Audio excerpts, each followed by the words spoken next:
আসসালামু আলাইকুম বন্ধুরা, কি অবস্থা, কেমন আছেন আপনারা সবাই? তো আশা করি আপনারা সবাই ভালো আছেন।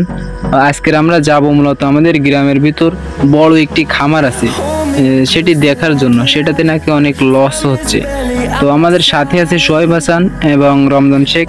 তো আমরা তিনজনে গ্রামের ভিতর রাস্তা দিয়ে অনেক মজা করতে করতে যাচ্ছিলাম। তো বৃষ্টি হওয়ার কারণে গ্রামের রাস্তার ভিতর অনেক কাদা হয়ে গেছে, আর এটির দুপাশে আছে গাছপালা দিয়ে ভরা।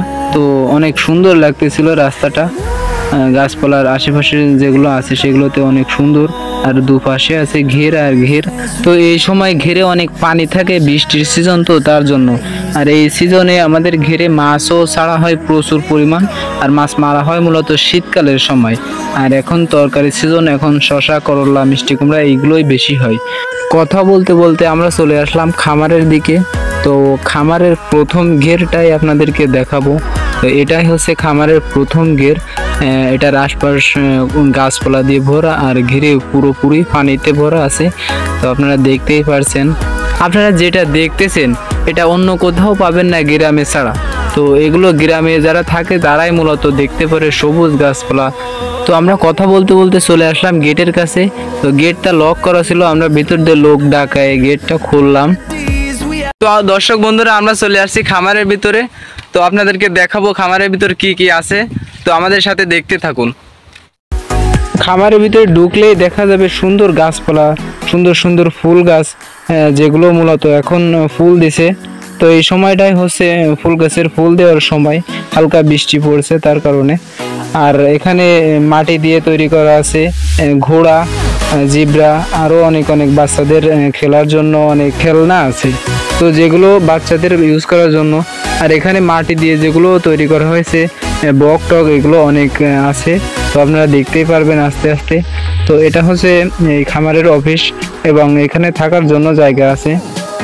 ঘরটা আপনারা দেখতেই পারছেন কতটা সুন্দর। এই ঘরের পাশে রয়েছে একটা দোলনা, আর ফুল গাছগুলো অনেক সুন্দর। তো দেখেন আপনার ফুলের কি দৃশ্য।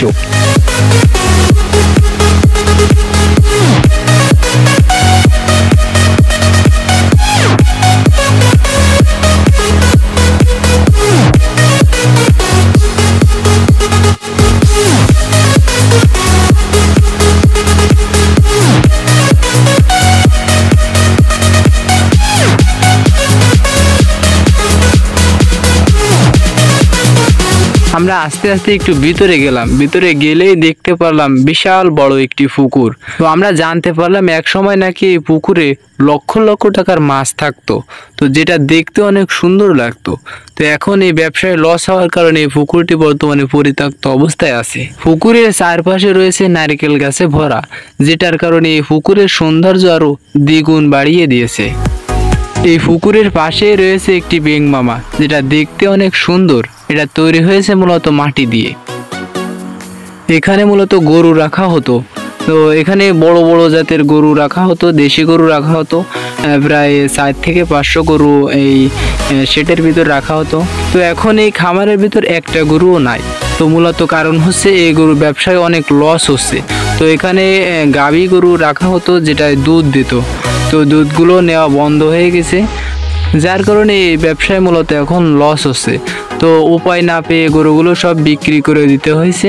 তো আপনারা যারা এই ধরনের বড় খামার করতে চান তারা অবশ্যই সতর্কভাবে খামার করবেন, যাতে করে আপনাদের এরকম ভোগান্তির শিকার না হতে হয়, আপনাদের এত বড় প্রজেক্ট যাতে নষ্ট না হয়ে যায়। তো অবশ্যই এদিকে একটু খেয়াল রাখবেন। যারা দুধ বিক্রি করবেন, কাদের কাছে বিক্রি করতেছেন, কিভাবে কি করতেছেন, সেটার দিকে একটু খেয়াল রাখবেন। তো এই বিশাল বড় একটি প্রজেক্ট, এটা বন্ধ হয়ে গেছে। আসলে আমাদের গ্রামের অনেক লোক এখানে কাজ করতো। দর্শক বন্ধুরা, আজকে এখানে শেষ করতেছি। দেখা হবে নেক্সট কোনো ভিডিওয়। তো আমাদের ভিডিওটি ভালো লাগলে অবশ্যই একটা লাইক করে দিবেন, আর আমাদের চ্যানেলটি সাবস্ক্রাইব করে আমাদের সাথে থাকবেন।